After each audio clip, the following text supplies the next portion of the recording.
Allez, on y est presque à la fin de ce grand chapitre. Donc le grand 4, grand D, les types de contrats. Puisque lorsque nous nous engageons vis-à-vis d'une entreprise, eh bien, nous signons un contrat et ces contrats peuvent avoir différentes formes. Donc je pense que pour l'ensemble, vous connaissez un petit peu ce qu'on va dire, mais on va le redire et puis on va l'encadrer de façon à ce qu'il n'y ait pas de, de maladresse dans l'interprétation. Alors, donc on a le CDI. Le CDI, comme tous les contrats, il y a des tâches, il y a un lien de subordination, il y a une rémunération, une mission, un poste, etc. Et la particularité du CDI, c'est qu'est spécifiée très précisément la date à laquelle démarre le CDI, la durée de la période d'essai, le préavis qui serait requis en cas de rupture, mais il n'y a pas de date prévue de rupture du contrat. D'accord. euh, donc, on va avoir, comme dans tout contrat de travail, dans ce CDI, quand on le signera, on aura toutes les informations relatives au règlement intérieur, les informations relatives à nos horaires de présence, à nos contraintes, à nos clauses de non-concurrence, tout ce qui sera de l'ordre des conventions collectives et des accords de branche qui pourraient être signés et auxquels on se référerait.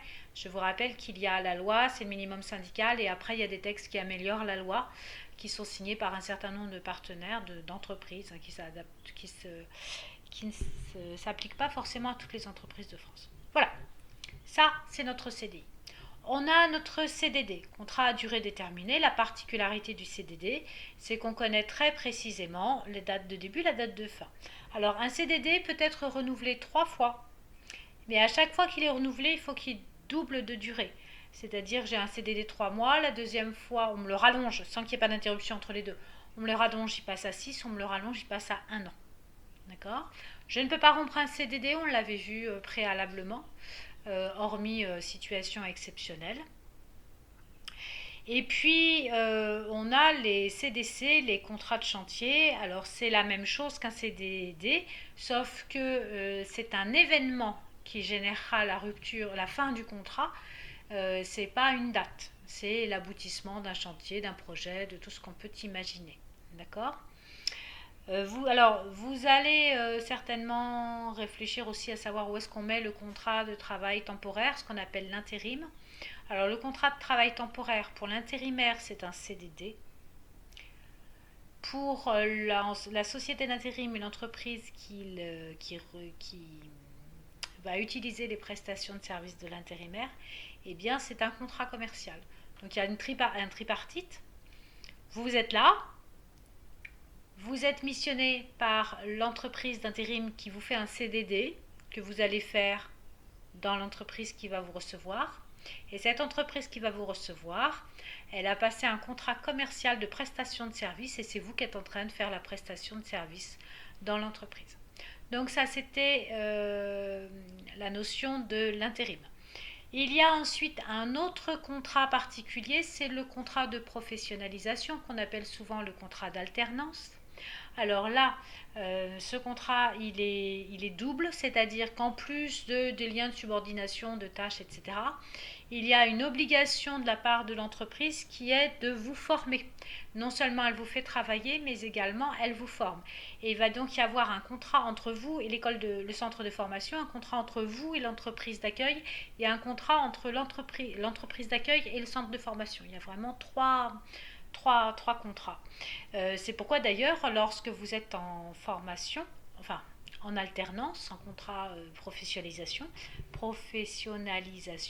eh bien vous n'avez pas l'intégralité d'un SMIC puisque vous êtes affecté, entre autres, à être formé. Vous ne travaillez pas de façon complète. Eh bien, on va passer. Ça va être tout pour ce. C'est la fin de ce grand 4 et on va démarrer donc le grand 5. Le grand 5, c'est le contrat de travail dans le monde informatique. Donc, grand 5, le contrat de travail dans le monde informatique, c'est-à-dire très spécifiquement tout ce qui va être développeur, responsable réseau, web designer et tout ce qu'on veut. D'accord. d'accord, les métiers qui vont utiliser des environnements dématérialisés et tout ce que ça peut impliquer derrière. Alors là, on s'en rend compte d'autant plus depuis quelques semaines. Vous mettez grand A les statuts. Alors, quand je suis informaticien, je peux travailler en indépendant, en freelance. Je peux travailler en étant salarié du secteur privé et je peux travailler en étant fonctionnaire missionné auprès du service public. Hein. Je peux travailler sous trois statuts. Vous mettez grand B, l'impact des NTIC sur le droit du travail. Impact des NTIC sur le droit du travail. NTIC, ça veut dire Nouvelles Technologies de l'Information et de la Communication. Alors, ces nouvelles technologies fragilisent énormément la barrière qu'il y a entre la sphère publique et la sphère privée.